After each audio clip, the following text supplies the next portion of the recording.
भाद्रपद शुद्ध तृतीयेला केलं जातं हरतालिकेचं व्रत. पण हे व्रत केल्याने नक्की काय घडतं? कुठल्या गोष्टी मनासारख्या घडून येतात? चला जाणून घेऊया आपण. त्याआधी चॅनलला सबस्क्राईब नक्की करा आणि आमच्या फेसबुक पेजलाही फॉलो करा. मित्रांनो, तुमच्यापैकी 80% लोकांनी अजून चॅनल सबस्क्राईब नाही केलं, म्हणून ही छोटीशी आठवण आणि प्रेमळ विनंती, चॅनलला सबस्क्राईब नक्की करा. चला आता वळूया हरतालिकेच्या व्रताकडे.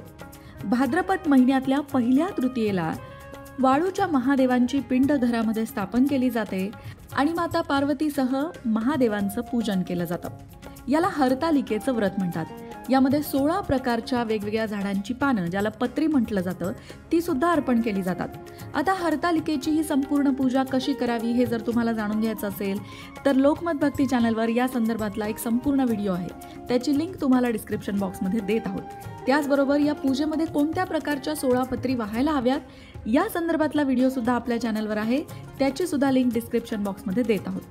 आता वळूया की हे व्रत का करायचं किंवा हे व्रत केल्याने नक्की लाभ काय होतो या प्रश्नाकडे. मित्रांनो, हरतालिकेचं हे व्रत वेगवेगळ्या हेतूने केलं जातं. म्हणजे कुमारिका मुली हे व्रत करतात मनासारखा पती लाभावा यासाठी. लग्न झालेल्या स्त्रिया हे व्रत करतात आपल्या पतीला उदंड आयुष्य लाभावं, पतीचं आरोग्य चांगलं राहावं, कुटुंबात सुख समृद्धी राहावी यासाठी. कारणं वेगवेगळी असले, हेतू वेगवेगळे असले तरी ही पूजा शिवपार्वतीला प्रसन्न करून घेण्यासाठी केली जाते. या पूजेने फक्त पतीला दीर्घायुष्य लाभतं का किंवा चांगला पती मिळतो का, तर एवढंच नाही. या पूजेचा हेतू फार मोठा आहे. पुराणांमध्ये असं सांगण्यात आलंय की या व्रताने प्राणी पापांपासून मुक्त होतो, 7 जन्मांचं पातक नाहीसं होतं, राज्यप्राप्ती होते, स्त्रियांचं सौभाग्य वाढतं आणि श्रद्धायुक्त अंतःकरणाने ही पूजा केल्याने मन शुद्ध होतं. असे अनेक लाभ या व्रताचे आहेत. पुराणांमध्ये जी हरतालिकेची कथा येते त्यानुसार एक दिवशी शंकर पार्वती कैलासावर बसले होते.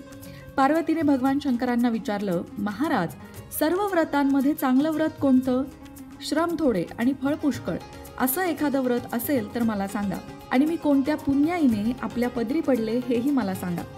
तेव्हा भगवान शंकर म्हणाले, जसा नक्षत्रात चंद्र श्रेष्ठ, ग्रहात सूर्य श्रेष्ठ, देवात विष्णू श्रेष्ठ, नद्यांमध्ये गंगा श्रेष्ठ, त्याप्रमाणे हरतालिका हे व्रत सर्वात श्रेष्ठ आहे.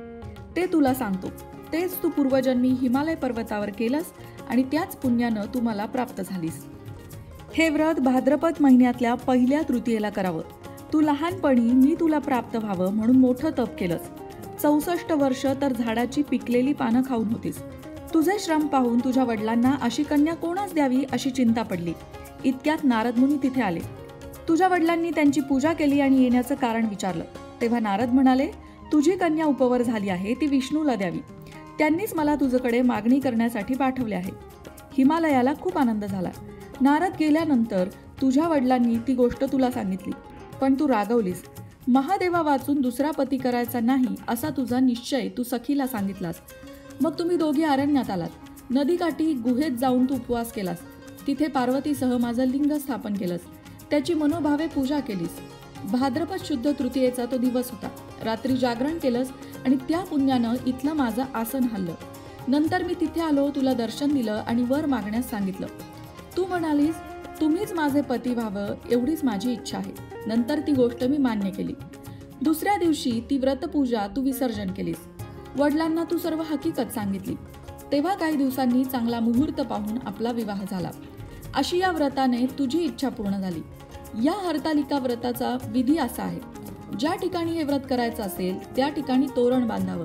केळीचे खांब, फुले, माळा हे सगळं लावून ते स्थळ सुशोभित करावं. रांगोळी घालून पार्वतीसह महादेवांचं लिंग स्थापन करावं. षोडशोपचारे त्यांची पूजा करून मनोभावे प्रार्थना करावी. नंतर ही कहाणी करावी आणि रात्री जागरण करावं. या व्रतानं प्राणी पापांपासून मुक्त होतो, 7 जन्मांचं पातक नाहीसं होतं, राज्य मिळतं, स्त्रियांचं सौभाग्य वाढतं. या दिवशी स्त्रिया काहीही खात नाही. कहाणी केल्यावर सुवासिनींना यथाशक्ती वाण द्यावं. दुसऱ्या दिवशी उत्तर पूजा करून या व्रताचं विसर्जन करावं. अशी कथा पुराणांमध्ये सांगितलेली आहे आणि या कथेत सुद्धा आपली मनोकामना पूर्ती व्हावी म्हणून पार्वतीने हे व्रत केलं असा उल्लेख आहे. म्हणूनच तुम्ही सुद्धा तुमच्या मनोकामना पूर्तीसाठी हरतालिकेचं हे व्रत करू शकता. हे व्रत मनोभावे केलं असता भगवान शिवशंकरांचा आशीर्वाद प्राप्त होतो. त्याचबरोबर ज्यांच्या जीवनामध्ये वैवाहिक अडचणी आहेत, पती पत्नीचं पटत नाही किंवा वादविवाद आहेत किंवा कुटुंबात सुखशांती नाही, अशा सगळ्यांनाच शिवपार्वतीचं पूजन करायला सांगितलं जातं आणि त्यामध्ये हरतालिकेचं व्रत उत्तम आहे. हरतालिकेच्या व्रतामध्ये शिवपार्वतीचंच पूजन केलं जातं आणि म्हणून वैवाहिक सौख्य लाभण्यासाठी हरतालिकेचं व्रत करायला सांगितलं जातं. अशाच प्रकारच्या माहितीपूर्ण व्हिडिओंसाठी लोकमत भक्ती चॅनलला सबस्क्राईब करा आणि बेल आयकॉनवर सुद्धा क्लिक करा, म्हणजे आमच्या नवनवीन व्हिडिओचं नोटिफिकेशन तुम्हाला मिळत राहील. तसंच योग्य आध्यात्मिक मार्गदर्शनासाठी लोकमत भक्तीच्या फेसबुक पेजला फॉलो करायला विसरू नका.